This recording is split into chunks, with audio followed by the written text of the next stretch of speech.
우리에게 익히 잘 알려진 바르코 미술의 거장인 렘브란트라고 하는 분이 있습니다. 1600년대의 사람인데요. 그분의 그림 중에 엠마오로 가는 길이라고 하는 유명한 작품이 있습니다. The Risen Christ at Emmaus라고 하는 제목인데요. 우리 번역은 엠마오로 가는 길로 되어 있지만 원래는 엠마오에 부활하신 그리스도라고 하는 제목입니다. 오늘 여러분 지금 화면을 통해서 보고 있는데요. 이 그림이 그냥 나온 것이 아닙니다. 이 그림은 렘브란트가 잘 나간 시기에 그려진 것이 아닙니다. 그는 한때 아주 인기가 많았습니다. 그래서 유명한 화가로서 돈을 많이 벌었습니다. 한창 잘 나가던 그에게도 고통의 순간이 찾아옵니다. 아이들이 새아이가 어려서 차례로 죽어갔고 어머니가 돌아가십니다. 그리고 마침내 사랑하는 아내 사스키아까지 세상을 떠나게 됩니다. 깊은 시름과 절망에 빠져서 한동안 돛을 던졌습니다. 고통과 시름 가운데 그는 예수를 만나게 되는 거예요. 그 이전에도 물론 성화를 그렸지만은 영혼 없는 성화를 그리다가 부활의 주님을 자기의 삶 가운데 만나게 되었습니다. 그리고 난 이후에 그는 빛과 어둠을 대비시키는 아주 놀라운 그림들을 그리는데 야경이라고 하는 나이트 와치라고 하는 걸 그립니다. 그리고 나서 바로 이어서 엠마오의 부활의 그리스도 The Risen Christ at Emmaus라고 하는 그림이 등장합니다. 이후에 엠마오의 만찬이라는 그림 또 여러 점들 거의 한 8점들이 나타나게 되는 것입니다. 그는 엠마오의 이 부활의 주님을 만난 것처럼 자신도 인생의 나락에 떨어지는 가운데 부활의 주님이 찾아오셨다는 것을 그를 대비시키면서 그림을 그렸던 것입니다. 그는 나중에 이 그림에 대해서 소개하기를 이런 이야기를 합니다. 나는 위대한 부활의 생명, 부활의 주님의 비밀을 깨닫고 나서 이 그림을 그렸다라고 말하고 있습니다. 사실 우리가 잘 알지 못하지만 원작에 보면은 이 나뭇잎들이 살아 움직이는 것처럼 생명감 있게 그려졌다라고 합니다. 모든 이 산천초목이 살아 움직이는 듯한 그런 모습으로 이 작품을 그렸다고 하는 것입니다. 그는 어쩌면 자기 영혼의 마음을 그려낸 것 같습니다. 이렇게 엠마오에 내려가는 자기의 인생, 나락에 떨어지는 인생에 주님이 찾아오셔서 다시 예수 그리스도가 십자가에서 나의 죄를 대속하신 골고다의 언덕으로 또 죽음의 문을 여시고 내 인생에 새로운 창조의 부활의 새 아침을 마련하게 맞이하게 되는 이런 분기점으로 이 그림을 그렸던 것입니다. 오늘 우리가 읽은 엠마오에 내려가는 두 제자에 나타나신 부활의 주님의 이 본문의 스토리는 우리가 잘 아는 대로 Amazing Grace로 여러분 잘 알려져 있습니다. 이 작사자 유명한 존 뉴턴의 목사님의 이 회심 이후에 참으로 놀랍게 감탄하면서 이 본문을 그가 이렇게 말을 합니다. 성경 한 장 한 장을 다 찢어 없애버린다 해도 이 오늘의 본문만 있다면 세상에 낙심하고 절망 있는 사람들이 오늘 예수를 만나 구원받는 새로운 인생의 전환점을 맞이하는 놀라운 인생의 복음의 길을 우리는 터득할 수 있다라고 그는 이야기합니다. 자기 인생도 나락에 떨어진 인생이었습니다. 노예를 사고 파는 노예 상인에서 예수를 만나게 됩니다. 풍랑 속에 이제 드디어 멸망할 수 있는 그 상황에 회개하고 그 바다 한복판에서 그는 주님을 만나게 됩니다. 그리고 나서 오늘 엠마오의 두 제자의 스토리가 자기의 이야기라고 고백하면서 오늘 이야기를 나누었던 것입니다. 그래서 우리는 신앙생활 하면서 종종 부활의 주님에 대한 이야기를 곁으로 이렇게 저렇게 듣고 있습니다. 그러면서도 우리는 낙심의 엠마오로 내려가는 우리의 삶이 종종 있습니다. 여러 주변의 사람들이 예수를 만났다고 하는 사람도 있고 복음에 대해서 전해지고 있지만 전혀 들려오지 않고 어찌 그러한 일이 있을 수 있는가. 자기의 이성주의와 합리주의와 과학주의를 신뢰하기 때문에 죽은 자가 어떻게 일어나 살아날 수 있겠는가. 하나의 종교에 불과하겠지 하는 이러한 마음으로 자기의 인생의 길 엠마오로 내려가서 안일한 삶을 추구할 수도 있다는 것입니다. 엠마오는 약 25리라고 합니다. 예루살렘에서 25리 마일로 따져보니까 거의 7마일에 가깝습니다. 제가 여러분 이 15 미라마 로드에 805번 만나는 코너, 거기에서부터 15번 만나는 코너까지 혹 몇 마일인지 아십니까? 정확하게 나는 재봤습니다. 정확히 5마일입니다. 예. 우리 교회가 805번 미라마로드에서 805번 만나는 데서 2마일 선상에 있습니다. 그리고 여기서 3마일 더 가면은 15번을 만납니다. 그래서 정확히 5마일에 3분의 1이요. 미라마에서는 이스터 쪽에서는 3마일입니다. 그리고 5마일에서 2마일을 더 갑니다. 그냥 생각해 보십시오. 엠마오가 그렇게 멀지 않습니다. 사람이 걸어도 2-3시간이면 갈 수 있습니다. 어쩌면 란초바나도 그저 선상과 여기와 그 차이 정도 되지 않겠나, 그런 생각을 하게 됩니다.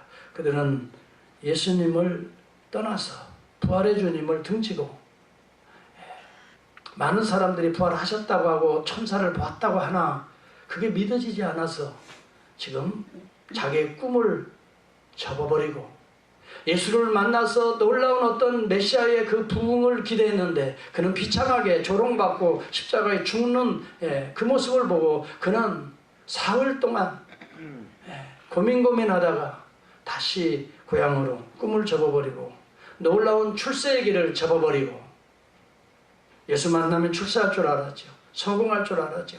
뭔가 대단한 센세이션을 일으키고 자기도 뭔가 한 자리 할 줄 알았지요. 인생의 그런 꿈을 다 접어버리고 터벅터벅 슬픈 기색을 했다라고 오늘 본문의 17절은 말합니다. 떠나버리고 맙니다.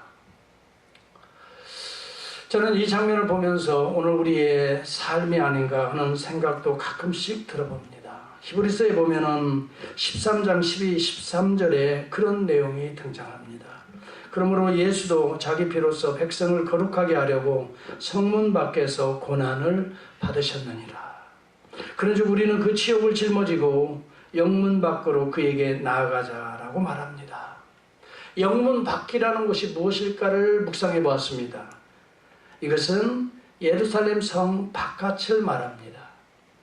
예루살렘 성 안은 무엇을 의미합니까? 종교인들이 자기 명예와 영광과 유익과 출세와 기득권을 위해서 모여있는 바로 그것이 inside the camp입니다. 그런데 예수 그리스도는 outside the camp로 골고다로 오르셨던 것입니다. 그러면서 히브리서 기자는 outside the camp로 올라가자는 것입니다. 이것이 히브리서의 13장의 결론이었던 것입니다.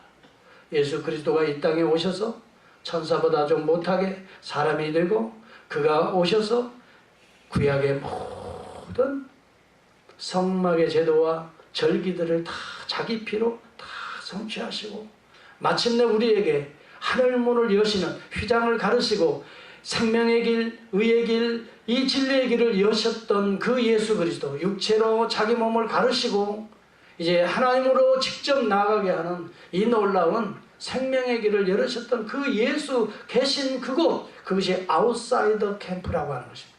인사이더 캠프는 종교인들이 모여있는 곳입니다. 자기의 출세를 위해서 모여있는 것입니다. 세상 성공을 위해서 여러분 모여있는 곳이 인사이더 캠프입니다. 그런데 히브리서의 결론은 거기를 떠나서 영문 밖이라고 말합니다.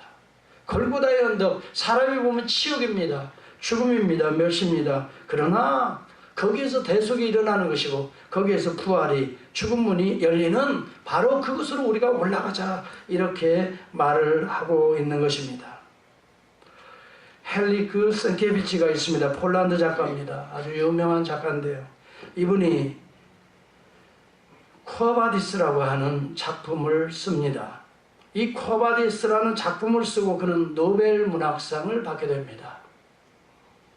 이 책이 1951년 영화로 만들어졌는데 이후에 2001년도에 폴란드 영화 감독했던 에르지 까발레로비치라고 하는 분이 리메이크해서 이 영화가 등장합니다. 우리에게 다가왔습니다. 그 영화의 제목은 꿔바리스 도미네라고 하는 말입니다. 여러분, 꿔바리스 도미니라는 말은, 꿔바리스는 어디로 가십니까? 라는 말이고, 도미니는 주여라는 말입니다. 여기는 베드로의 회심의 장면을 보여주고 있는 영화입니다. 저도 이 영화를 보면서 감동을 받았습니다만 가장 클라이막스는 여기입니다.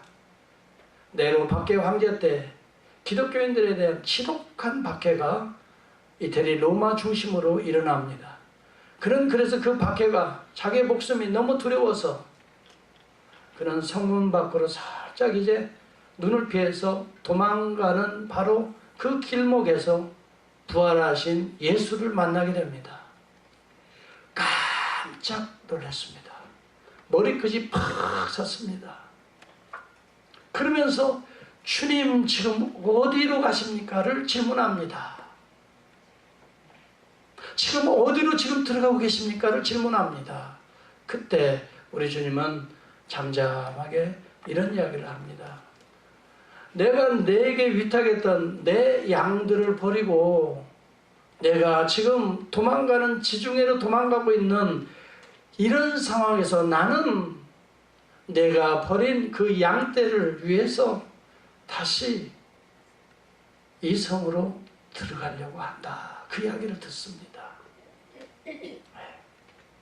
주님이 가시는 길은 바로 양떼가 있는 곳이고 고난받는 현장이고 예수 그리스도 복음을 위해서 고난받는 그 현장으로 주님은 들어가시겠다는 것입니다. 여기를 피해서 가는 사실 베드로의 모습은 인사이더 캠프입니다. 어쩌면 예루살렘 성 안으로 들어가는 것입니다. 거기는 명예가 있습니다. 자기 안일이 있습니다. 자기의 여러분 성공이 있습니다. 자기의 행복이 있습니다. 그러나 우리 주님은 이 예루살렘에서 그들에 의해서 고난받기 위해 아웃사이더 캠프 골고다 비참한 곳으로 우리 주님은 오르셨던 것입니다.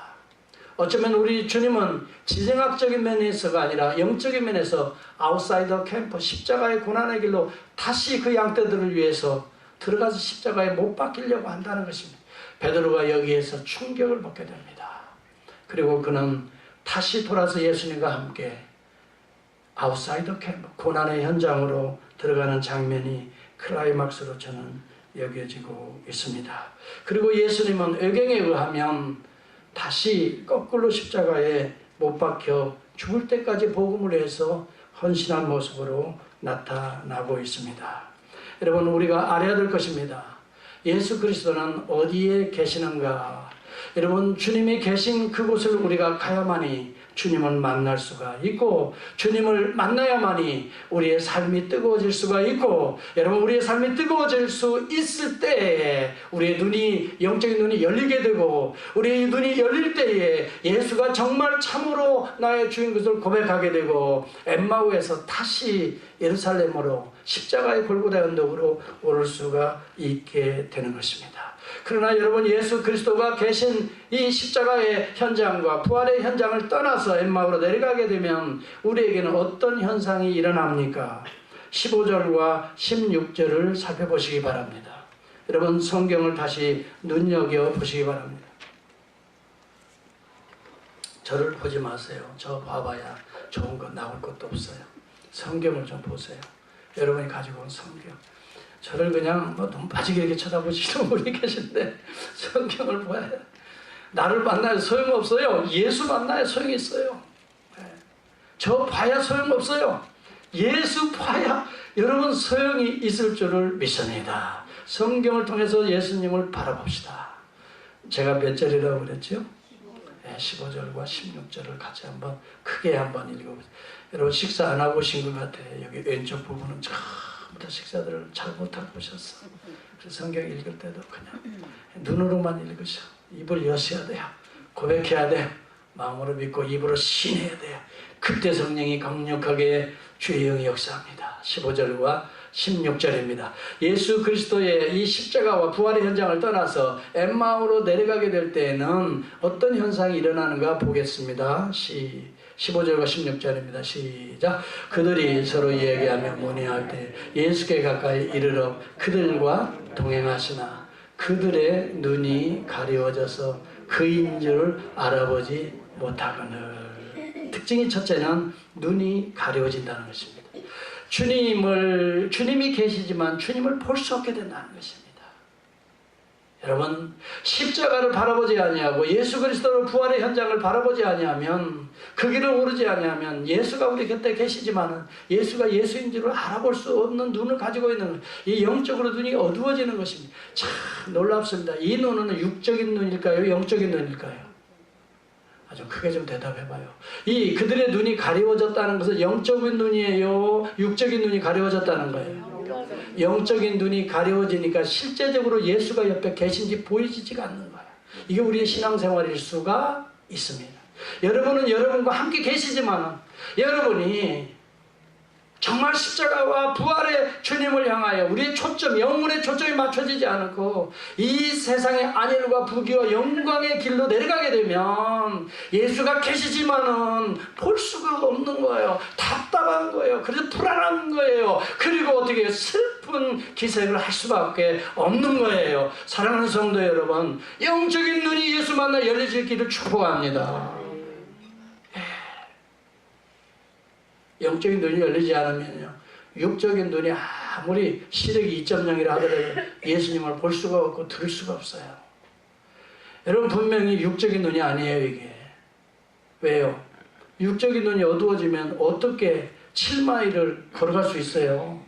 못 가지요. 더듬거리고 넘어지지요. 육적인 눈은 분명히 밝았기 때문에 지금 터벅터벅 내려가고 있는 것이 아니겠어요? 그렇잖아요. 육적인 눈이 어두워졌으면 어디로 가겠어요? 그냥 더듬거리다가 그냥 옆에 골짜기로 빠지게 되죠. 육적인 눈은 분명히 시력도 좋아요. 분명히 엠마오, 자기의 고향, 자기의 집으로 분명히 찾아가는데 예수가 옆에 계시나 보이지 않는 거라. 여러분, 이것이 오늘날 종교인들의 모습이에요. 예수님을 더디 믿는 자들의 모습이라고요. 무슨 말이에요? 세상적으로 밝아요. 잘 보여서 잘 이 길 저 길 찾아서 자기가 가야 될 길을 잘 가지만 그 곁에서 여러분을 긍휼히 여기고 여러분을 도와주시고 여러분들을 인도해 주실 예수는 보이지 않는 거예요. 포커싱이 다르기 때문에 그래요. 영적인 포커싱이 다르기 때문에. 여러분, 예수가 계신 곳을 향하여 여러분들이 영의 눈을 열 수 있기를 주의 이름으로 축원합니다. 예수는 십자가의 이 골고다의 언덕에 계십니다. 예수는 부활의 문을 여신 그곳에 계시는 것입니다. 오늘 우리가 복음을 향하여 우리의 문이 열려지지 않으면 예수가 계신 곳을 계심에도 불구하고 볼 수가 없어요. 자, 그런데 그들의 눈이 열리는 비밀이 두 가지가 있습니다. 첫째는 하나님의 말씀입니다. 말씀을 통해서 주님은 오늘도 우리에게 십자가와 대속의 비밀을 계속해서 쏟아부어 주시고 계십니다. 그때 우리의 가슴이 뜨거워지게 되면서 성찬을 통해서 그리스도의 몸을 받아들임을 통해서 영접함을 통해서, 그래서 예수의 살과 피, 언약의 살과 피를 받아먹으라고 하는 이 언약의 살과 피를 성찬식, 이게 30절에 나타나는 음식을 잡수실 때에 떡을 가지사 축사하시고 떼어 그들에게 주시니. 여러분, 이거 어디서 많이 들어본 얘기 같지 않아요? 30절을 한번 보시겠습니다. 시작. 그들과 함께 음식 잡술 때 뭐라고 그래요? 떡을 가지사 축사하시고 떼어 그들에게. 언제 하는 거예요? 우리 교회 매주일, 매월 첫 주에 성찬식 할 때 떡을 떼어 주시면서 우리 주님, 이것은 내 몸이니 받아 먹으라. 이 잔은 내 피요 너희를 위하여 흘리는 피니 이 잔을 받아 마셔라. 성찬식 하고 있는 거예요. 그걸 통해서 그들의 눈이 밝아져요. 말씀을 통해서 가슴이 뜨거워지는 거예요. 사랑하는 성도 여러분, 어떤 사람들은 가슴이 냉랭하다고 하는 사람들이 있어요. 목사님, 전 가슴이 너무 차가웠어요. 감동이 없어요. 인생에 맛이 없어요. 인생에 기쁨이 없어요. 즐거움이 없어요. 냉랭한 가슴을 소유하고 있는 현대인들이야. 오늘 본문은 말합니다. 가슴이 뜨거워지는 비밀이 있다는 것입니다. 한번 그것을 미리 보겠습니다. 한번 보시기 바랍니다. 32절입니다. 오늘 이 중요한 비밀을 여러분에게 소개해드립니다. 시작. 그들이 서로 말하되 길에서 우리에게 말씀하시고 우리에게 성경을 풀어주실 때에 우리 속에서 마음이 뜨겁지 아니하냐. 냉랭한 가슴, 실망하여 좌절하여 슬픈 마음, 굳어진 마음이 뜨거워질 수 있다는 것입니다. 어떻게 해요? 우리 주님이 나타나셔서 그들에게 말씀하실 때입니다. 성경을 풀어주실 때입니다. 우리 주님은 그렇게 말씀했습니다. 그 냉랭한 슬픈 기색을 하고 있는 그대들에게, 두 제자들에게 나타나십니다. 그리고 25절, 이제 26절, 27절로 같이 하겠습니다. 어떨 때 뜨거워지는가 봅니다. 25절부터 27절까지 읽습니다. 시작. 이르시되 미련하고 선지자들이 말한 모든 것을 마음에 더디 믿는 자들이여, 그리스도가 이런 고난을 받고 자기의 영광에 들어가야 할 것이 아니냐 하시고, 이에 모세와 모든 선지자 글로 시작하여 모든 성경에 쓴 바 자기에 관한 것을 자세히 설명하시니라. 성경을 통해서 오늘 부활하신 예수님은 오늘 우리에게 영이시기 때문에, 이제는 보좌에 오르신, 그리고 성령을 부어주신 영이기 때문에 지금은 눈으로 보려고 하지 마세요. 귀로 들으려고 하지 마세요. 부활의 우리 주님은 이제 하늘로 승천하시고 그 영체가 다시 보이는 거 아닙니까? 어떤 사람들은 그래요. 나 저 예수님 만났다고 하얀 옷을 입고, 꿈에, 여러분, 그게 예수님 아니시라고요. 그냥 예수님을 여러분이 너무 사모하시니까 그냥 꿈의 현상이 그냥 나타난 것이지 예수님이 아니에요. 예수님은 지금 그렇게 우리에게 나타나시지 않아요. 예수님은 오늘 말씀을 통해서 성령이 역사해서 여러분 알아듣게 하시고 영적인 눈을 열게 하시고 그 주님을 만나서 성찬의 예식을 통해 예수의 살과 피를 우리가 몸에 받아들이듯이 우리의 마음속에 예수 그리스도 모시고 사는 사람 속에 날마다 계시는 줄을 믿습니다. 흰옷 입고 뭐 그렇게 나타나시는 분이 아니시라고요. 너무 꿈 좋아하지 마세요. 또 어떤 분들에게 음성 막 들렸다고 설교하는 목사님들 많아요. 예수님 만났다. 그래서 내가 같은 목사를 솔직히 다 집회 끝나고 물어봤어요. 목사님 그렇게 막 강조하는데 진짜 봤어요? 내가 물어봤어요. 진짜 들었어요? 그랬더니 아니 그런 건 아니고 하여튼 그렇게 들리는 것처럼 느꼈다 이거예요. 그럼 그렇게 말해야지. 자꾸 성도들한테 막 예수님 받아. 성도들 자꾸 저 목사님 만난 예수 나도 만나야 되겠다고 너무 그러다가 이 안 보이고 못 만나고 못 만져보니까 신앙도 떨어지고 믿음, 그렇게 하시면 안 됩니다. 내가 그랬어요. 그분이 누군지 말씀을 좀 드릴까요? 그것까지는 여러분 알 필요 없잖아. 그분한테 전화해 보려고, 확인하시려고. 나는 정말 여러분 예수 만났다고 하는 사람 다 가짜들입니다. 다 가짜입니다. 지금 예수가 그렇게 나타나는 게 아니에요. 재림 예수가 오시기 전에는 그의 영, 이 성령이 예수의 영이에요. 어떻게 눈으로 보려고 하고 손으로 만지려고 하고 그러십니까? 이게 신비주의라고요. 어떤 사람들은요 위에서 기도 막 하고 이렇게 하면 하늘에서 금사라기가 예수님이 막 날려주는데 아말감이 금리빨로 막. 절대 속지 마세요. 여러분 이런 집회에 속지 마세요. 지금도 그런 집회를 하는 목회자들과 그런 교회들이 이 주변에도 있습니다. 여러분 속지 마세요. 속지 마세요. 한국에는 이단이에요. 변아무개라고 그런 분 모셔서 말이지 집회하고 성도들 그런 식으로 이끌어가고 말이죠. 복음이 아니에요. 여러분 예수를 말씀을 통해서 오늘 만나야 됩니다. 왜 뜨거운 줄 아십니까? 구약의 성경을 통해서 그때 당시에 성경을 가르쳤다고 그랬지요. 27절을 여러분 성경을 보세요. 제가 예수님 만나는 비밀을 지금 얘기합니다. 두 가지입니다. 첫째는 성경을 통해서 만납니다. 그래서 여러분들이 철저하게 성경 속으로 들어가야 예수 속으로 들어가는 겁니다. 성경을 품어야 예수님을 품는 겁니다. 성경을 사랑해야 예수를 사랑하는 겁니다. 지금은 다른 거 없어요. 성경이 예수님의 언어입니다. 성경은 예수님의 말씀입니다. 성경은 예수님의 글입니다. 여러분 요한복음에도 분명히 이야기합니다. 요한복음 5장 39절에 뭐라고 말합니까? 너희가 영생을 얻기 위하여 성경을 상고하거니와 그 성경은 유대인들이 당시에 히브리인들이 당시에 헬라 문화권에 살았기 때문에 이 헬라어로 번역된 70인경을 말합니다. 70인경이 그때 이 BC 280년경에 유대인 학자들입니다. 최고의 학자들입니다. 12명의 지파, 12지파에서 6명의 학자들을 모아서 72명이 모여서 구약의 히브리어를 헬라어로 번역한 성경을 그때 예수님도 그 손에 쥐고 보았을 것입니다. 그리고 그 성경들이 당대에 이 모든 흩어진 유대인들에게 손에 쥐어졌을 겁니다. 그리고 그 성경을 그들은 묵상하면서 구약을 통해서 오실 메시아를 기다렸을 겁니다. 그러면서 말합니다.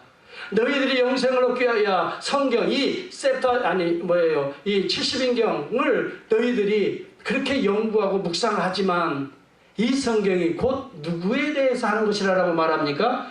나에 대해서 하는 것이다. 메시아에 대한 책이 구약입니다. 구약은 여러분 이스라엘의 스토리가 아닙니다. 창조의 설화도 아닙니다. 창조주 예수 그리스도 대신 그 하나님을 창세기는 소개하고 있는 겁니다. 아브라함을 부르신 그 하나님이 예수 그리스도이심을 소개하고 있는 것입니다. 아브라함이 드려진 이삭의 번제물로 드려지는 예수의 십자가를 소개하고 있는 것입니다. 어린 양으로 대신해서 그가 다시 여러분 살아오는 것을 부활의 그리스도로 상징하고 있는 것입니다. 여러분 성막에서 드려지는 모든 동물은 여러분 어린 양으로 제물로 화목제물로 드려지는 메시아의 십자가를 상징하고 있는 것입니다. 그러므로 저희가 대속함을 받고 이 여러분 지성소에 들어가서 하나님의 영광 쉐키나를 만나는 것은 예수 그리스도의 몸을 십자가에 찢으시고 우리 죄를 대속하시고 저와 여러분들이 하나님 앞에 직구할 수 있는 놀라운 생명의 길, 새롭고 산 길이라고 표현합니다. 이것을 열어주신 우리 주님을 말하고 있는 것입니다. 여러분 기억하십시오. 당대 유대인들이 붙들고 묵상하고 암송하고 가르치왔던 이 토라나 선지서들을 이 모든 것은 당대에 그들이 붙잡고 있던 70인경을 말합니다. 이 70인경이 누구에 대한 이야기? 예수 그리스도의 구속에 대한 이야기라는 것입니다. 그래서 이것을 풀어서 계속해서 설명해 줬습니다. 이때 그들의 가슴이 어떻게 됐다고요? 뜨거워졌다는 것입니다.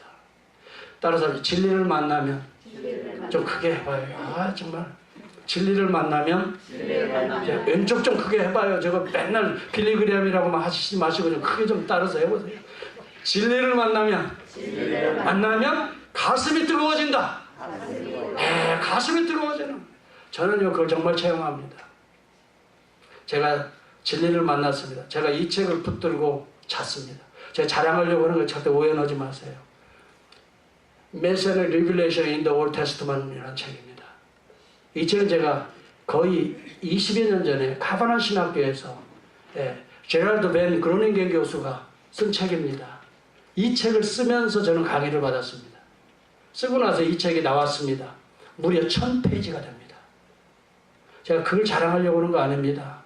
중요한 것은 구약 성경이 어떻게 메시아 예수 그리스도만 얘기하고 있는가, 메시아는 어떻게 계시하고 있는가, 메시아 리블레이션 in the Old Testament, 구약만 가지고 창세기 1장 1절서부터 예수의 이야기를 쭉 풀어서 쓴 책이 이 책입니다. 구약 성경보다 더 양이 많습니다. 이것을 좀 더 디테일하게 설명하면 더 커질 수 있습니다. 제가 왜 이야기를 합니까? 구약의 모든 스토리나 모든 율법이나 모든 시가서나 선지서 모든 것이 그리스도의 이야기로 차고차고 넘친다는 것입니다.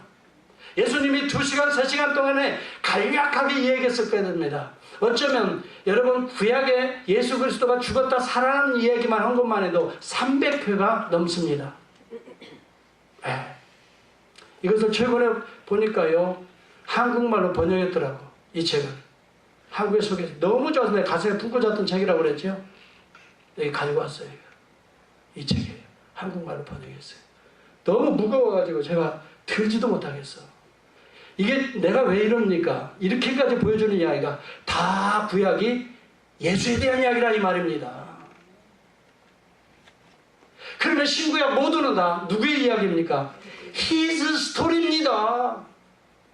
그의 이야기입니다. For what? 무슨 그의 이야기? 우리를 죄로부터 구속하시고 죄로부터 자유케 하시고 어느 어려운 환경 여건 속에 엠마오로 내려가는 자를 다리 올리시는 그의 이야기입니다.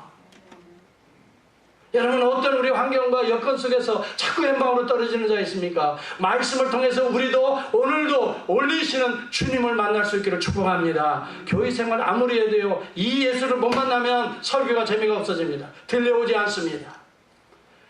예수님을 저는 보여주어도 여러분 볼 수가 없습니다. 왜요? 여러분의 영안이 아직 열리지 않았기 때문에, 더듬이 있기 때문에 그렇습니다. 성경은 그의 이야기입니다. 예수의 이야기입니다. 예수가 십자가에 죽으시고 우리를 다시 살리시는 구속의 이야기입니다. 우리를 땅에서 하늘로 들어 올리시는 천성으로 하는 생명의 이야기인 것입니다. 오늘 말씀을 사랑하는 자는 말씀을 통해서 예수를 만날 줄을 믿습니다. 여러분, 말씀을 사랑해야 됩니다. 매일매일 우리는 원받으려 합니다. 형식적으로 하지 마십시오. 정말 사랑해야 됩니다. 그리고 따라서 말씀을 크게 해봐요. 좀 말씀을 제가 크게 하자면 중요하니까 씹어 먹읍시다. 씹어서 소화해서 먹어야 됩니다. 이것이 예수 그리스도의 살과 피를 마시는 것입니다.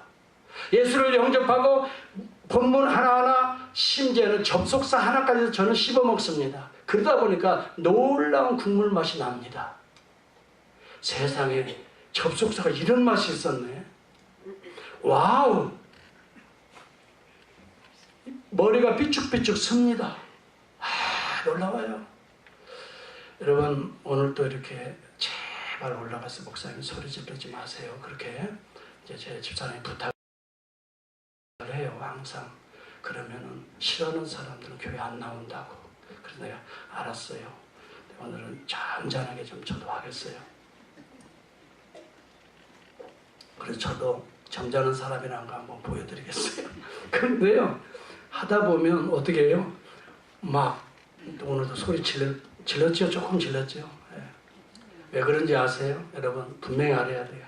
어떤 사람들은 뭐 목사님 너무 흥분한다고 그러더라고.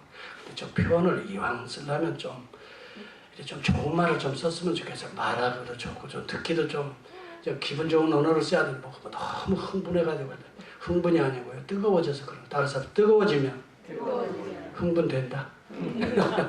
제가 먼저 뜨거워지게 그래요. 나도 점잖게 잘 멋있게 하려고 하는 사람인데요, 이상하게 예수의 이야기가 나오고요, 예수의 십자가와 부활이 나오면요, 가슴이 막 뜨거워지니까 갑자기 말이죠, 점잖은 끼가 없어지는 거예요. 그냥 얼굴부터가 벌써 뜨겁지요. 내가 조절을 하려니까 뜨거워지는 거예요. 이게 뜨거워지는 거예요. 여러분, 저는요, 새벽기도 때는 진짜 점잖하게 해요. 새벽기도 나오시는 분 아시잖아요. 점잖하게 하지만 사실은 숫자가 얼마 없으니까 이렇게 점잖하게 하시는 것 같지만 내 마음은요, 무척 뜨겁습니다. 지금 창세기 37장, 8장 지금 넘어가고 있는데요, 내 가슴은요, 그냥 열기가 있어요. 그렇지만 그걸 표현 안 하면서 점잖하게 하긴 하지만 내용 자체가 전부 다 야곱의 얘기가 아니에요. 사실은 야곱을 만나주기 위해서 내려오시는 예수의 얘기입니다. 그게 여러분, 베델에서 이 사닥다리하고 내려오시잖아요. 그리고 나는 뭐 아브라함의 하나님, 이삭의 하나님 뭐 이야기하잖아요. 내려오시는 그리스도를 보여주고 있는 장면이에요. 너와 같이 인생에 이렇게 험악하고 정말 힘든 인생에 내가 내려와서 너의 길을 인도하겠다라고 말씀하시는 그분이 우리 주 예수 그리스도예요. 내려오신 우리 주님이 예수 그리스도예요. 그리고 그들 가운데 함께 하고 계시는 거예요. 20년 방황하는데 다 함께 하셨어요. 그리고 마침내 베델에서 환도뼈를 아직도 네 힘대로 네 꾀대로 살아? 끊고 환도뼈 꺾어버리고 그 다음에 이름을 야곱에서 이스라엘로 바꿔주시는 분이 우리 주 예수 그리스도예요. 사실 그 환도뼈는 예수 그리스도의 갈비뼈를 자신이 야곱의 그 더러운 인간의 속성을 가지시고 십자가에서 꺾어주시는 거예요. 그리고 우리를 새로운 존재로 이스라엘로 만들어주신 복음이 그 속에 아라리 보석처럼 박혀있는 거예요. 저는 이런 말씀들을 내 가슴에 캐어서 읽을 때마다 뜨거워요. 그래서 항상 설교하고 나서는요, 30분 거의 1시간씩 제가 기도할 때는요, 가슴이 묵상만 해요. 묵상만 해도요, 가슴에 뜨거운 눈물이 흐르는 거예요. 사랑하는 성도 여러분, 진리를 만나면 뜨거워지는데 진리 속에 예수가 담겨져 있습니다. 골로새서에 보면은 예수 그리스도는 하나님의 형상이요 그러면서 말합니다. 모든 지혜와 지식의 보화가 예수 그리스도 그 안에 다 있다라고 말합니다. 예수를 알자는 것은 여러분 무조건 예수 이름만 알자는 게 아니에요. 예수를 깊이 묵상해 보면은 창세기 1장 1절에서부터 요한계시록 22장까지 전체가 다 보석처럼 박혀있는 예수가 다 등장하고 있는 거예요. 이 예수를 알아가면 알아갈수록 내 마음에 내 영혼에 기쁨과 이 즐거움이 차고 넘치게 되면서 내 가슴이 뜨거워지게 돼요. 예수를 진리를 통해 말씀을 통해 만나는 저와 여러분이 될 수 있기를 축복합니다. 그러면 여러분의 가슴은 자연적으로 뜨거워질 수밖에 없어요. 여러분 우리 한의사도 여기 계시니까요. 여러분 한방병원에 가면 다 진맥하잖아요. 진맥하면서 나중에 뭐라고 말씀하시죠? 우리 한의사님, 예, 약을 한 주 드셔야 되겠습니다. 그러죠? 보호를 해주셔야 되겠습니다. 그러죠? 예, 맞는 말이에요. 여러분 우리의 영혼이요 차갑고 냉기가 있고 피가 잘 안 흐르면 보약을 해야 돼요. 하듯이 보약이 필요합니다. 영혼에도 필요해요. 보약은 뭐예요? 하나님의 말씀이 생명의 떡이에요. 그 속에 예수 그리스도가 계시다고요. 예수 그리스도를 우리가 먹고 마셔야 여러분의 영혼도 건강한 모습으로 활력 있게 생기가 넘치게 살아갈 수 있게 되는 거죠. 그때는 여러분이 엠마오로 가는 게 아니에요. 예루살렘으로 다시 올라가는 거예요. 왜? 뜨거운 사람들은요 엠마오로 갈 수가 없어요. 십자가로 올라가는 거예요. 부활의 문으로 올라가게 돼요. 뜨겁지 않으니까 자꾸 어디로 빠지냐면 엠마오로 빠지는 거예요. 이 제자들이요 뜨겁고 예수님 만나고 영안이 열려지니까 뭐 두말할 것도 없어요. 고민도 안 해요. 즉시로 어디로 올라갔다 그랬어요? 예루살렘 제자들이 모여있는 곳으로 올라가게 되는 거예요. 그랬더니 그 12제자들은 떠나지 않고 예루살렘을 지키고 있었던 거예요. 거기서 서로 예수님 만난 이야기들을 나누고 있는 거예요. 그래서 자기들도 예수님 이렇게 해서 만났다 이 이야기를 서로 나누면서 여기 본문에 끝이 나는데 이분들이 주인공이 되어서 사도행전 2장의 초대교회의 주인공들이 됩니다. 많은 분들은요 이런 이야기합니다. 사도행전을 교회의 역사라고 말하는 사람이 있어요. 저는 잘못된 이야기라고 합니다. 사도행전은 교회의 역사가 아닙니다. 예수 그리스도의 영의 역사입니다. 성령이 사람들을 만나셨고 치료하셨고 그 사람들을 모으셨고 그 사람 속에 역사하셨고 그 사람 가운데 교회를 이루게 하신 겁니다. 사람이 교회를 만든 게 아닙니다. 12제자가 만든 게 아니라고요. 성령이 그들 가운데 역사해서 교회를 만들게 하시는 겁니다. 그리스도의 몸은 성령의 몸인 것입니다. 전인 것입니다. 사랑하는 성도 여러분, 오늘 우리 교회가 이러한 변화받는 교회가 될 수 있기를 축복합니다. 이러려면 딱 두 가지입니다. 진리를 만나야 됩니다. 성경을 통해서 날마다 진리 가운데 예수 그리스도 진리 되신 그리스도를 만나야 접촉점이 있을 때 우리의 몸에 감전이 되는 것입니다. 그때 역사가 일어나는 것입니다. 여러분 보시기 바랍니다. 여기에 뭐가 있어요? 아울렛이 있죠? 아울렛에 손을 대보세요. 뭐가 됩니까? 감전이 됩니다. 그리고 여러분 이것들을 작용해서 뭐가 나와요? 음악이 나옵니다. 모든 이 앰플 시스템 모든 것들이 아울렛에 연결이 되어야 됩니다. 성령은 마치 그와 같습니다. 하나님의 능력과 지혜는 예수 그리스도를 통해서 연결이 될 때 우리의 심령의 감전의 현상이 일어납니다. 성령의 충만함이 일어납니다. 그리고 우리의 생각이 달라집니다. 아름다운 음악을 만들어낼 수 있습니다. 아름다운 비디오를 만들어서 많은 사람들에게 감동을 줄 수가 있습니다. 성령에 접촉된 자들이 오늘 역사가 일어나는 것입니다. 초대교회의 역사는 사도들의 역사가 아닙니다. 미안합니다. 저는 사람들을 강조하고 싶지 않습니다. 사도들 속에 역사했던 여러분 그 사도들은 다 출신이었습니다. 배운 것이 없는 사람들이었습니다. 그러나 부활의 주님을 만나는 자들입니다. 예수와 접촉한 자들입니다. 성령의 충만함을 오순절에 받은 사람들입니다. 성령이 그들 가운데 역사합니다. 바울이 똑똑했다고 천만에요. 그들은 교만했습니다. 그러나 하나님이 예수 그리스도가 바울을 만납니다. 그들을 변화시키십니다. 말에서 떨어지게 합니다. 말은 권세를 상징합니다. 권력을 상징합니다. 칼을 상징합니다. 그러나 거기서 떨어뜨리십니다. 그리고 그에게 말씀하십니다. 눈을 멀게 하십니다. 영안을 열게 하십니다. 그리고 주님의 메시지를 여러분 광야에 3년 동안 그리스도의 계시를 받습니다. 그리고 복음 전하는 자로 사도행전 16장 여러분 11절에 가보면 그는 배를 타고 유럽의 문명의 첫 번째 빌립보 성을 복음을 전하러 갑니다. 유명한 아놀드 토인비는 이런 이야기를 합니다. 사도행전 16장 11절이 인류 역사 문명을 바꾼 최고의 장면이다라고 말합니다. 그 배는 단순히 바울을 싣고 간 것이 아니다라고 말을 합니다. 바울을 싣고 간 것이 아니라 그리스도를 싣고 갔다고 말합니다. 유럽 문명은 그리스도로 말미암아 바뀌었습니다. 그리고 오늘날까지 기독교의 문명을 찬란하게 우리에게 전통을 물려주고 있는 것입니다. 오늘 우리 교회는 그 전통하에 세워진 오늘 교회입니다. 저와 여러분에게 예수님을 접촉할 수 있는 은혜가 임할 수 있기를 축복합니다. 그래야 여러분의 인생이, 여러분의 역사가 바뀌어질 것입니다. 엠마오가 아니라 여러분 대속의 십자가로 날마다 보혈이 흐르는 여러분의 인생으로 바뀌어질 것입니다. 부활의 새 생명으로 여러분이 전혀 다른 존재로 새 사람으로 바뀌어질 것입니다. 그리스도와 접촉하십시오. 말씀을 통해서 사모하십시오. 그리고 그의 성령의 충만함을 받으십시오. 여러분의 인생이 아니라 성령이 여러분 가운데 역사하는 하나님의 역사가 여러분의 인생에서 새롭게 시작될 것이고 마무리되어질 것입니다.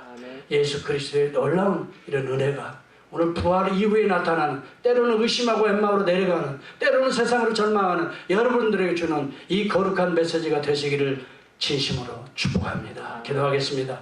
우리 한번 기도하겠습니다. 하나, 여러분들은 지금 어디에 가고 있습니까? 혹시 터벅터벅 실망하여 여러분 혹시 엠마오로 내려가는 자가 있습니까? 절망하여서 소망 없이 때로는 방황하는 마음으로 여러분 혹시 예루살렘 주변만 빙빙 돌고 있는 자는 없습니까? 주님을 바라볼 수 있기를 바랍니다. 주님의 십자가를 오르시기를 바랍니다. 그리고 부활의 찬란한 영광으로 주님을 만날 수 있기를 바랍니다. 여러분의 영적인 눈이 열려야 됩니다. 여러분의 귀가 열려야 됩니다. 예수 그리스도의 말씀을 붙들고 성찬에 참여해야 됩니다. 살과 피를 먹어야 됩니다. 이런 은혜가 있기를 바랍니다. 우리 통성으로 1분간만 기도합니다. 하나님 아버지,